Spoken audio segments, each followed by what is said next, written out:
Hello students, आज का जो अपना टॉपिक है वो है हीट ट्रांसफ़र। तो मैं इस चैप्टर को स्टार्ट कर रहा हूँ। It will take 4 to 5 lectures जिसमें ये पूरा का पूरा कवर हो जाएगा। ठीक है। अब अपने को जो पढ़ना है कि हीट ट्रांसफ़र का 3 मोड होता है। एक होता है कंडक्शन, फिर कन्वेक्शन एंड रेडिएशन।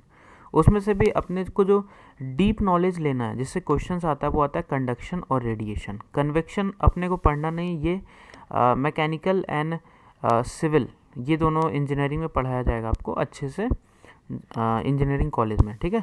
तो अभी अपने सिलेबस में अपने को सिर्फ 2 चीज़ कवर करना है, जो कि है कंडक्शन एंड रेडिएशन। तो यहाँ पे मैं पहले थोड़ा बहुत एक्सप्लेन करता हूँ कंडक्शन के बारे में कि कंडक्शन आखिर क्या होता है। तो फर्स्ट आप लोग लिखो कंडक्शन।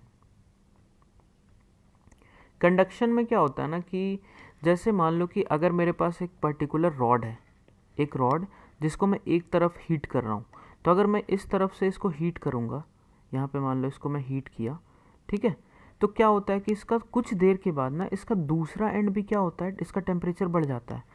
तो यहाँ पे एक्चुअली में मैं हीट इसको दिया हूँ, तो इसका टेम्परेचर पहले बढ़ा, अब ये अपना हीट इधर के तरफ ट्रांसफ़र किया इस मॉलिक्यूल को, तो इसका टेम्परेचर फिर बढ़ा, फिर ये जो है ये आगे दिया, फिर यहाँ से ये आगे ट्रांसफ़र किया, ये और आगे ट्रांसफ़र किया, ऐसे करके आगे ट्रांसफ़र होते होते इसका भी टेम्परेचर बढ़ जाता है यहाँ का। तो ये एक ऐसा मोड ऑफ हीट ट्रांसफ़र है जो कि पहला तो सॉलिड चीज़ में होगा। ठीक है। कंडक्शन जो होता है वो सॉलिड बॉडीज़ में होता है, जैसे कंडक्टिंग रॉड हो जाता है, कंडक्टिंग वेसल जो होता है, जिससे हीट ट्रांसफ़र पॉसिबल है। और दूसरा क्या होता है कि ये जो मॉलिक्यूल्स है ना, उनका एक्चुअल में कोई डिस्प्लेसमेंट नहीं होता है, वो इधर से हीट लेके इधर दे देता है और मॉलिक्यूल्स और पार्टिकल्स वहीं पे रह जाता है। तो यहाँ पे यही लिखना है कि actual displacement of particle, actual displacement of particle इसमें ज़ीरो रहता है। ठीक है। तो ये चीज़ मोस्ट इम्पॉर्टेंट आपको याद रखना है। और पार्टिकल्स रहेगा तभी कंडक्शन पॉसिबल है। तो कंडक्शन के लिए क्या है कि मीडियम रिक्वायर्ड होगा। ठीक है। एक पर्टिकुलर मीडियम हमको चाहिए जिसमें कंडक्शन हो सके।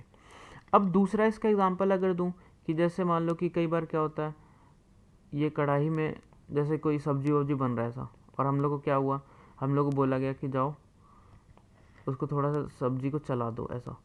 ठीक है। अब ये यहाँ पे ऐसा हम लोग चलाने गए, अब कुछ देर के बाद जैसे मान लो दोबारा भी मेरे को ही बोला गया कि जाके उसको देखो कि चल रहा है कि नहीं, और मैं दोबारा जब जाके इसको चेक करता हूँ, मैं गलती से छोलने को क्या किया था, इसके अंदर ही छोड़ दिया था, और दोबारा जब जाके टच करता हूँ तो कैसा हाथ जलता है जब इसको हम लोग अंदर छोड़ देते हैं। क्यों? ये भी कंडक्शन के कारण। कंडक्शन के कारण क्या हुआ कि एक्चुअली में मैं हीट यहाँ पे दे रहा हूँ, अब ये इसके पास हीट गया और ये धीरे धीरे हीट अपना इस एंड को देते गया, तो इसका टेम्परेचर बढ़ गया। जब तक तुम आए, जब तक तुम इस चीज़ को उठाने आए, तब तक इसका टेम्परेचर बहुत ज़्यादा बढ़ गया था। ठीक है। तो यहाँ पे भी क्या हो रहा है, कंडक्शन। अब कन्वेक्शन में क्या होता है, कन्वेक्शन का अगर बात करें तो कन्वेक्शन वैसे अपने को ज़्यादा पढ़ना नहीं है, बट स्टिल मैं एक रफ आइडिया दे देता हूँ कन्वेक्शन का। कन्वेक्शन में क्या है कि एक्चुअली में मॉलिक्यूल जो होता है ना, वो मूव करता है, मतलब मॉलिक्यूल्स का एक्चुअल मूवमेंट होता है।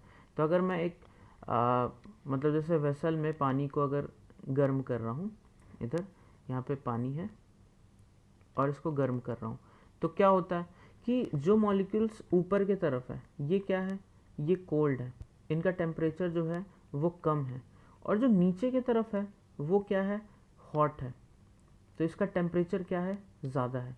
अब क्या होता है, जिसका टेम्परेचर ज़्यादा होता है ना, वो लेस डेंस होते जाता है, मतलब हल्का होते जाता है। तो हल्का होता है ना, तो ये कोल्ड वाला जो है ना अपने आप नीचे आ जाता है, क्योंकि दो चीज़ अगर हम रखें तो भारी वाला चीज़ नीचे आएगा। तो क्या होता है ना, जैसे ये गर्म हुआ, ये ना ऊपर की तरफ गया और ये ठंडा वाला नीचे की तरफ आया, फिर क्या होगा, ये ठंडा वाला हीट होते होते जब ऊपर वाले से भी ज़्यादा गर्म हो जाएगा, तो फिर ये ऊपर चला जाएगा। तो ऐसे ऐसे करके ये लोग ना सर्कुलेट करता है, ये इधर ऊपर गया, फिर ऊपर वाला ऐसा नीचे। तो इसमें क्या हो रहा है ना कि ये इसको हीट ट्रांसफ़र नहीं कर रहा है, वो आ रहा है नीचे, अपना हीट लेके फिर जा रहा है, फिर नीचे आया, अपना हीट लेके गया। तो इसमें पार्टिकल्स का मूवमेंट हो रहा है। और इसमें क्या था कि अगर मैं इसको ए मान लूँ, बी मान लूँ, सी मान लूँ, तो ए बी को दिया, बी सी को दिया, लेकिन इनको मूव करने का ज़रूरत नहीं पड़ा। ठीक है। तो मैं यहाँ पे क्या लिखूँगा कि actual movement of particle is there, actual movement of particle is there.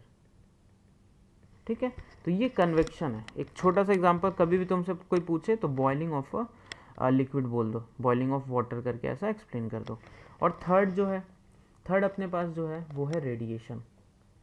ठीक है, अब रेडिएशन में क्या होता है, सनलाइट जो अर्थ पे पहुंच रहा है या किसी भी प्लैनेट पे पहुंच रहा है, वो किसका, रेडिएशन के थ्रू ही पहुंच रहा है। क्योंकि रेडिएशन में क्या है, बीच में अपने पास कोई भी मीडियम नहीं है, ये सन है और बहुत सारा ऐसा पार्ट है जहाँ पे ये वैक्यूम है, बट फिर भी इसका जो सनलाइट है वो अपने पास पहुँच जा रहा है, ये अपने अर्थ के पास। तो रेडिएशन में कोई मीडियम का रिक्वायरमेंट नहीं होता है, तो ये ऐसा अपना सनलाइट ये रेडिएट किया और दूसरे के पास चला गया। तो इसमें पार्टिकल हो ना हो तब भी रेडिएशन होगा। तो नो नीड ऑफ मीडियम, ये ऐसा है, no need of any medium. ठीक है, मीडियम का इसमें हम लोग को कोई ज़रूरत नहीं है। सिंपल एक गर्म बॉडी जो रहेगा वो रेडिएट करेगा और जो इसके आसपास जितना भी बॉडी होगा वो उसको एब्जॉर्ब करके अपना टेम्परेचर को बढ़ाएगा। ठीक है, तो ये सिंपल सा एक हीट ट्रांसफ़र हो गया रेडिएशन के फॉर्म में। जहाँ पे मॉलिक्यूल्स का कोई मूवमेंट नहीं होता है वो है कंडक्शन, और हीट ट्रांसफ़र हो जाता है। जहाँ पे मॉलिक्यूल्स एक्चुअल में मूव करके अपने आप का टेम्परेचर को बढ़ाते हैं वो हो जाता है कन्वेक्शन। ठीक है, तो यहाँ पे अपने पास तीन मोड ऑफ हीट ट्रांसफ़र। अब कंडक्शन को हम लोग थोड़ा अच्छे से पढ़ते हैं। ठीक है, तो कंडक्शन का अब हेडिंग डाल लो कि अब एक्चुअल में अपने को पढ़ना है कंडक्शन अच्छे से थोड़ा, तो हम लोग यहाँ पे लिखेंगे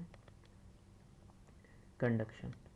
ठीक है, तो एक चीज़ देखो कि इसमें क्या है ना कि जैसे मान लो एक अपने पास हाइयर टेम्परेचर, इस तरफ एक हाइयर टेम्परेचर है और इस तरफ एक लोअर टेम्परेचर है, और इसके बीच में क्या है, इसके बीच में एक मैं रॉड को कनेक्ट कर रहा हूँ ऐसा। ठीक है, तो ये जो होगा ये अपना T हाइयर और ये T लोअर। अब हीट किधर से किधर मूव करेगा, तो हाइयर से लोअर की तरफ जाएगा। इसका लेंथ मैं मान लेता हूँ L और क्रॉस सेक्शनल एरिया को मान लेता हूँ A, और यहाँ पे ना एक कांस्टेंट को अब न्यू इंट्रोड्यूस होगा जो कि है थर्मल कंडक्टिविटी। थर्मल का मतलब क्या होता है, थर्मल जो होगा वो टेम्परेचर, तो टेम्परेचर को कंडक्ट करने का जो कैपेसिटी होता है उसी को हम लोग बोलते हैं थर्मल कंडक्टिविटी। मतलब इस रॉड में टेम्परेचर को ट्रांसफ़र करने का कितना ज़्यादा टेंडेंसी है, कितना ज़्यादा क्षमता है, उसी को हम लोग बोलते हैं। तो ये के जो है इसको लिख लो, ये एक नया कांस्टेंट है अपने लिए, इसको हम लोग बोलते हैं थर्मल कंडक्टिविटी। Thermal conductivity. तो इसमें मैं एक चीज़ लिख रहा हूँ कि हीट किधर से किधर मूव करेगा। आप अगर दिमाग लगाएं तो हीट जो अपना मूवमेंट देगा वो किधर से किधर, हाइयर टू लोअर। तो इधर से हीट निकला और फिर इधर की तरफ जाना स्टार्ट होगा, इस तरफ ऐसा। अब हीट का जो रेट ऑफ फ्लो होगा dQ/dt, ये क्या होता है, -KA/dT/dx।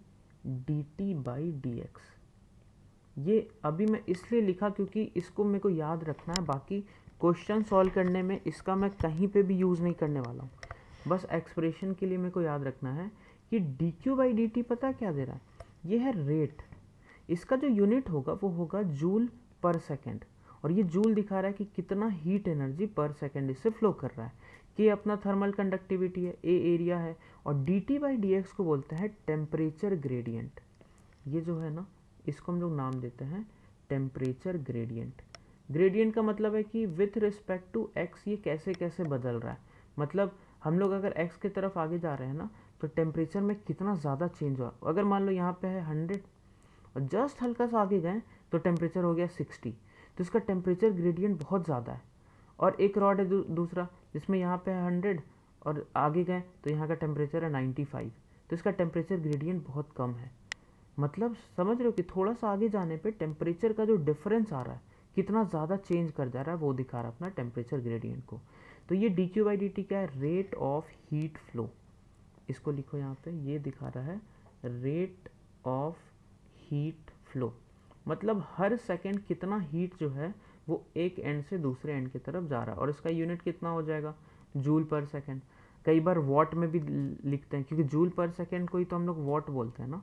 ठीक है, तो ये चीज़ अपने को समझ आया। और ये माइनस पता है क्या दिखा रहा है, माइनस दिखा रहा है कि ये जो हीट फ्लो कर रहा है वो लोअर टेम्परेचर की तरफ कर रहा है। जैसे मैं इसके आगे की तरफ जाऊँ तो टेम्परेचर घटेगा, तो dt/dx ना निगेटिव आएगा, मतलब कि x के बढ़ने से टेम्परेचर घट रहा है, तो उस तरफ dt/dx निगेटिव हो जाएगा। और अगर मैं पीछे जाऊँ तो यहाँ पे टेम्परेचर ग्रेडियंट क्या है, पॉजिटिव है, क्योंकि टेम्परेचर इसमें बढ़ रहा है इधर जाने से, और इधर जाने से टेम्परेचर घट रहा है। तो ये dq/dt निगेटिव क्या है कि dq/dt उस तरफ जा रहा होगा जिधर टेम्परेचर ग्रेडियंट घट रहा है, तभी ये माइनस यहाँ पे आया हुआ है। तो टेम्परेचर किधर घट रहा है, इधर की तरफ, तो हीट का फ्लो भी किधर होगा, आगे की तरफ। तो ये माइनस बस यही शो कर रहा है कि heat is flowing in the direction of negative temperature gradient. ठीक है, तो यहाँ पे 1 मिनट मैं एक पेज ऐड कर रहा हूँ बस।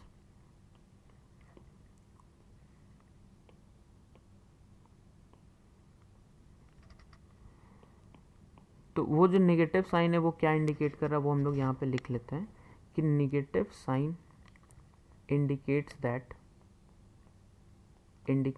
that heat is flowing in the direction of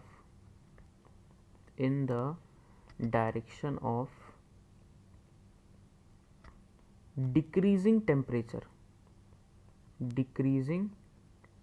temperature, और हम लोग क्या लिख सकते हैं, और निगेटिव टेम्परेचर ग्रेडियंट,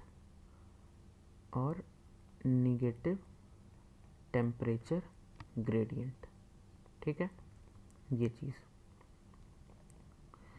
अब देखो, अब ना मैं आपको ये कंडक्शन का ये फॉर्मूला कभी नहीं बोलूँगा याद करने, ऐसे भी इसका यूज़ मैं बहुत ही कम करता हूँ। अब मैं आपको ट्रिक बताता हूँ कि अब हम लोग ना करंट इलेक्ट्रिसिटी में जो चीज़ की है, क्यों इस चैप्टर को करंट इलेक्ट्रिसिटी के बाद पढ़ाया जाता है, वो अभी आपको आइडिया लग जाएगा।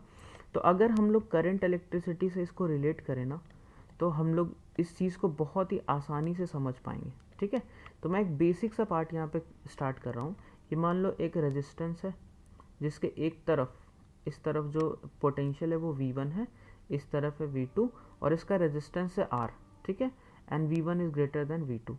सो ऑब्वियसली करंट किस डायरेक्शन में फ्लो करेगा, करंट आगे की तरफ फ्लो करेगा, ये हो जाएगा अपना प्लस एन माइनस। अब ये जो करंट होगा ये कितने के बराबर होगा, तो V1 minus V2, that is the potential difference by resistance R। ठीक है, अब यहाँ पे R जो था वो कितने के बराबर था, याद है, रो L/A। याद करो, रो अपना रेजिस्टिविटी है, L जो था उस वायर का जो लेंथ है, और A जो है वो क्रॉस सेक्शनल एरिया, तो रो L/A हो जाएगा। ठीक है, अब ये जो I है ना, ये rate of flow of charge था, तो यहाँ पे मैं यूज़ करूँगा d ऑफ स्मॉल q/dt। तो देखना अब सेम फॉर्मूला में ये आते जाएगा। और ये क्यों फ्लो कर रहा है, तो V1 माइनस V2 के कारण, और ये जो R है ना, इस R को अगर तुम ये पुट कर दोगे रो L/A, तो कहीं ना कहीं थोड़ा सा आपको फील आएगा कि ये तो सेम टाइप का फॉर्मूला आ रहा है। जैसे मान लो V1 माइनस V2 को मैं लिखता हूँ डेल्टा V, और R को लिखता हूँ रो L/A, ऐसा। ठीक है, तो इस फॉर्मूला से मैं अब कंडक्शन को कैसे रिलेट करूँगा, तो अब आप बस ध्यान से देखो कि कंडक्शन में जो अपना चीज़ आया है ना, कि एक रॉड है और जो हीट फ्लो कर रहा है वो टेम्परेचर डिफरेंस के कारण फ्लो कर रहा है, और यहाँ पे जो फ्लो कर रहा है करंट, वो पोटेंशियल डिफरेंस के कारण फ्लो कर रहा है। तो मैं यहाँ पे क्या करूँगा, एक ऐसा, सॉरी रेजिस्टेंस तो नहीं, एक मान लो कि ऐसा करके ना, मैं इधर वही अपना जो केस लिया हूँ THTL, और बीच में मान लो अपना एक रॉड है,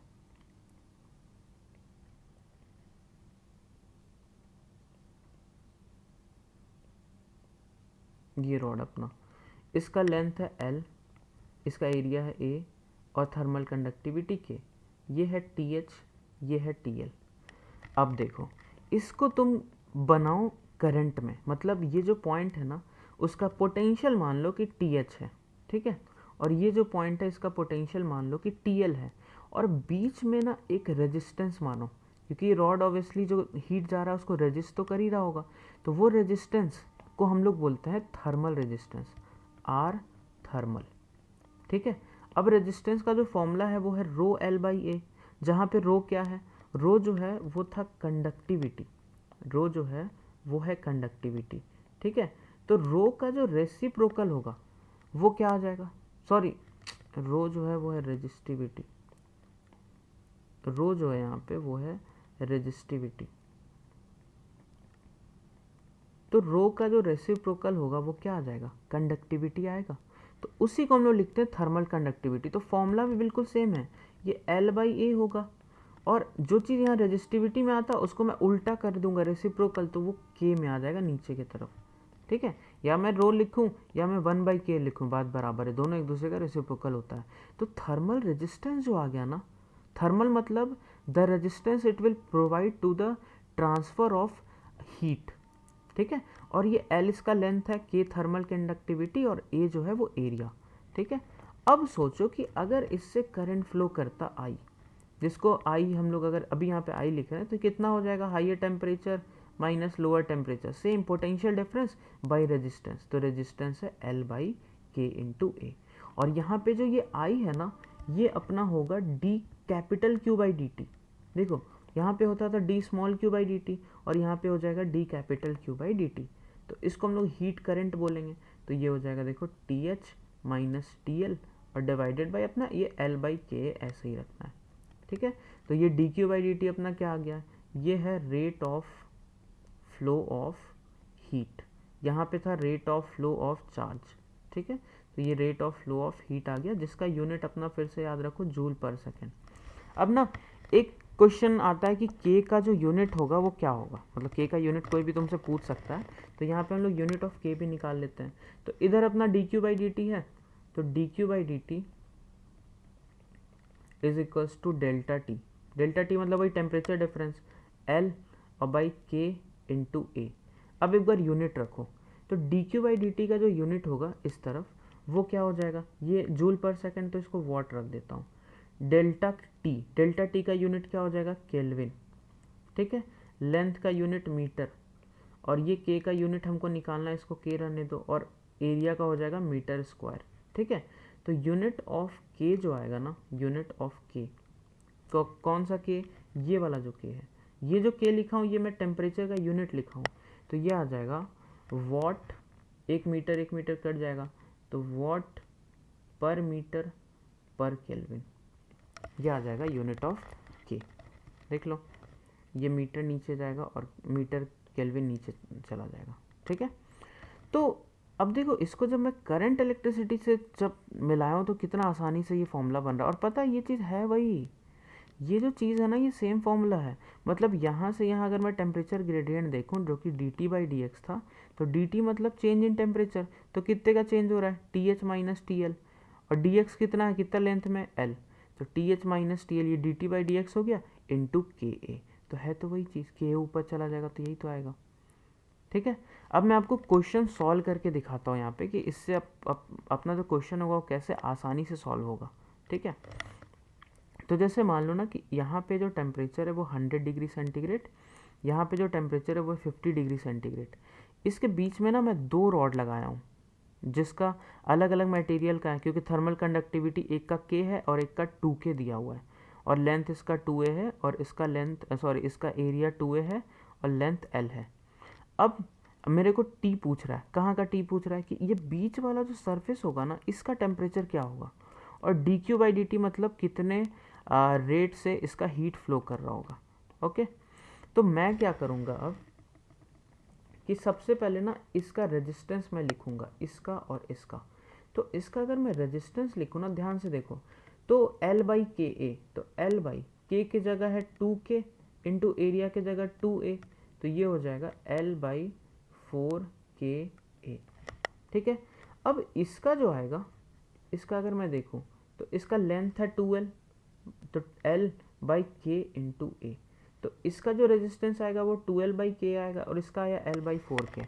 अब तुम क्या करो, जो छोटा है ना उसको तुम R मान लो, तो मैं इसको क्या करूँगा, मैं इसको एज्यूम करूँगा R। अब तुम देखो कि इस R को ना मैं कितने से मल्टीप्लाई करूँ कि 2L/KA आ जाए, दिमाग लगाओ, इसको मैं कितने से मल्टीप्लाई करूँ, तो इसको जब हम लोग 8 से मल्टीप्लाई करेंगे तब 2L/K आ जाएगा। इसका मतलब अगर मैं उसको R माना हूँ तो ये है अपना 8R। अब इससे सिंपल कुछ भी नहीं होगा कि यहाँ पे ना एक जो रेजिस्टेंस है जो पहला वाला है, देखो इसका रेजिस्टेंस अलग, इसका रेजिस्टेंस अलग, और दोनों सीरीज में हो जाएगा, तो एक मेरा ये आया, और एक मेरा ये आया। अब इधर का जो टेम्परेचर है उसको 50 बोल लो, इधर का जो टेम्परेचर है वो 100 दिया हुआ है, और बीच वाले का निकालने बोला, तो क्या बीच वाले को मैं टी मान लूँ, ठीक है। और जो रेजिस्टेंस आया, इसका आया 8R, इसका आया है R। अब पता है टी कैसे निकलेगा, इधर से जो करंट जाएगा, जो यहाँ से यहाँ आई जाएगा, वही तो यहाँ से यहाँ भी आई जाएगा। तो ये जो करंट होगा वो कितना होगा, 100 माइनस टी बाई 8R, और इसी को इक्वल कर दूँ टी माइनस 50 बाई आर। तो मैं करंट बराबर कर रहा हूँ because they are in series, ठीक है। तो मैं क्या लिख सकता हूँ, 100 minus T by 8R equals to T minus 50 by R. तो यहाँ से आर आर कैंसिल हो जाएगा, तो ये आ जाएगा 100 minus T is equals to 8T minus 400, ठीक है। तो यहाँ से T जो आ जाएगा वो आ जाएगा 500 बाई 9 डिग्री सेंटीग्रेड, ठीक है, ये आ जाएगा। अब तुमको करंट निकालना है आई, तो आई मैं तुमको क्या बताया हूँ, आई को तुम ये यूज़ कर लो delta T by R thermal, ठीक है। तो डेल्टा टी, अब आई के लिए ना तुम इस पूरा को कंसिडर कर लो एक बार में।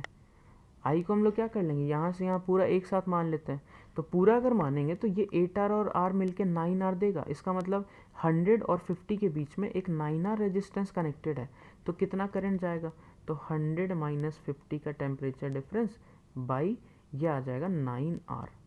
तो ये कितना आ जाएगा, 50 बाई 9R।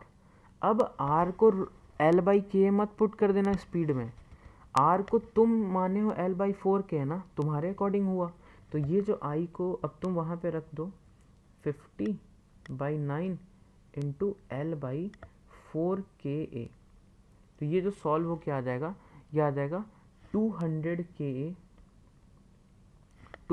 के ए बाई 9L, और इसका यूनिट वही जूल पर सेकेंड, क्योंकि ये एक्चुअल में यही तो है अपना D Q by D T, जो करंट आता है वही तो D Q by D T होता है। तो ये अपना आंसर हो गया। तो आई होप ये चीज़ समझ आया होगा। और ये तुम लोग के लिए अब मतलब होमवर्क, या तुम सोच लो कि तुमको एक क्वेश्चन मैं दे रहा हूँ प्रैक्टिस के लिए, तो अपने को सेम क्वेश्चन है कि यहाँ बीच का टेम्परेचर निकालना है कि क्या होगा, ये टेम्परेचर कितना होगा और इसका D Q by D T कितना होगा। इसका लेंथ L है, एरिया A और ये K, length 2L, area A और ये 4K। आंसर मैं दे दिया हूँ। कमेंट करो कि किसका किसका पहला क्वेश्चन जो मैं दिया हूँ वो बन गया, ठीक है। अब हम लोग यहाँ पे आते हैं, इस क्वेश्चन को मैं सॉल्व करता हूँ। 3 रॉड यहाँ पे दिया हुआ है, देखो कर तो तुम भी सकते हो, लेकिन मैं फिर से यहाँ पे 3 वाला सॉल्व करूँगा कि तुमको मतलब छोटा मोटा जो डाउट हो वो अच्छे से और क्लियर हो जाए। तो पहला काम मैं क्या करूँगा, पहला मैं करता हूँ कि इनका रेजिस्टेंस निकालता हूँ। तो इसका जो रेजिस्टेंस आएगा ना वो कितना आ जाएगा, 2L बाई के ए, ठीक है। इसका जो रेजिस्टेंस आएगा वो कितना आ जाएगा, L by 2K into 2A मतलब 4KA, और इसका जो रेजिस्टेंस आएगा वो आ जाएगा L बाई K इंटू ए।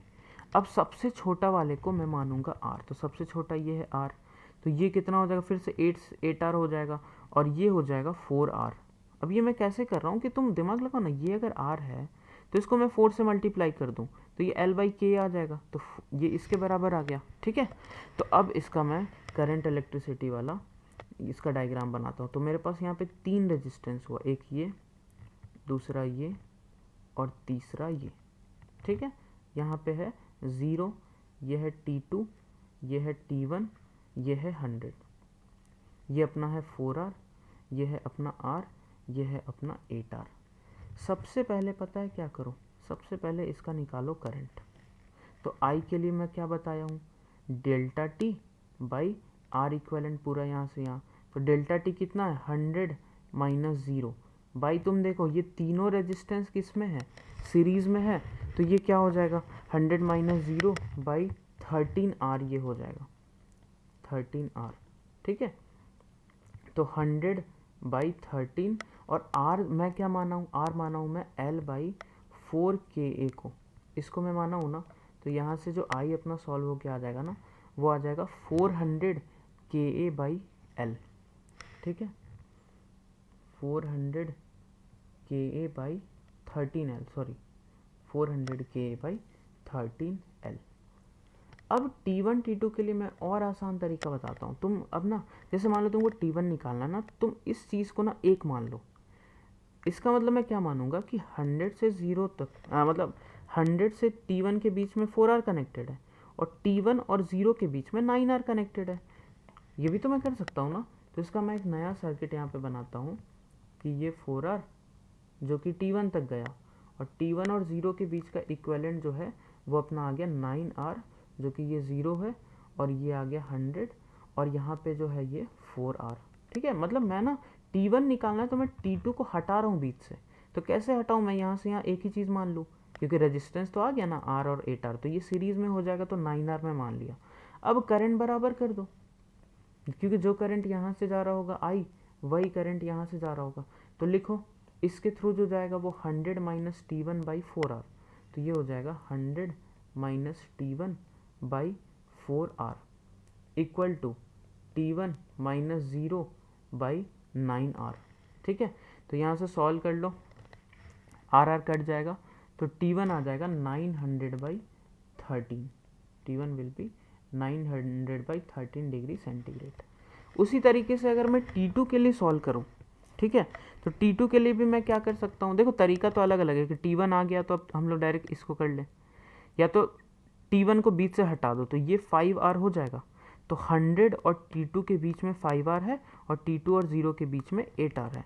तो इसको मैं फिर से अगर ड्रॉ करूँ तो एक रेजिस्टेंस यहाँ, फिर ये आया T2 और फिर एक रेजिस्टेंस यहाँ और ये आया फिर 0। ठीक है, ये ऐसा। तो 100 और T2 के बीच में है 5R और T2 और 0 के बीच में है 8R। अब इसमें भी क्या होगा, अपना करंट जो होगा वो बराबर होगा।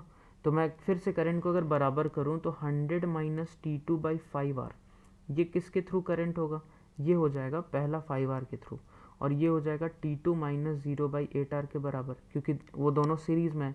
तो यहाँ से जो T2 निकलेगा वो आ जाएगा अपना 800 बाई 13 डिग्री सेंटीग्रेड।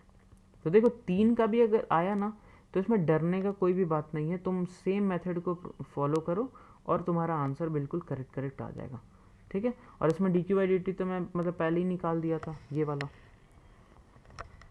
तो यहाँ पे ना, अच्छा ये आपके लिए होमवर्क रहेगा, यहाँ पे भी बीच का टेम्परेचर निकालना, अब ट्राई करना इतना लाने के लिए L1 K1 A1 और ये दिया हुआ है नहीं लेंथ बराबर है L, ये जो है ना ये मैं क्वेश्चन यहाँ एक्सप्लेन कर दे रहा हूँ, लेंथ दोनों का बराबर है। तो लेंथ दिया हुआ है L और फिर K1 और A1, इसमें लेंथ L और फिर K2 और A2। ठीक है, मैं इस क्वेश्चन को सॉल्व कर रहा हूँ कि बीच में एक पॉइंट है जहाँ जिसका टेम्परेचर T है और इधर से एक रॉड ये है, एक रॉड ये है और एक रॉड ये कनेक्टेड है। इसका एंड है 50 पे, इसका है 0 पे और इसका है 100 पे। ठीक है, तो ये T मेरे को बताना है। तो मैं फिर से क्या करूँगा, मैं यहाँ इसका रेजिस्टेंस अगर निकालूँ इस वाले रॉड का तो ये आ जाएगा L बाई के इंटू ए। इसका अगर निकालूँ तो L बाई 2K इंटू ए और इसका अगर निकालूँ तो ये आ जाएगा 2L बाई के इंटू ए। अब जो सबसे छोटा है उसको मैं R मानूंगा, तो मैं इसको मानता हूँ अगर R, तो ये अपना हो जाएगा 2R और ये अपना हो जाएगा 4R। ठीक है, ये सही तो होगा।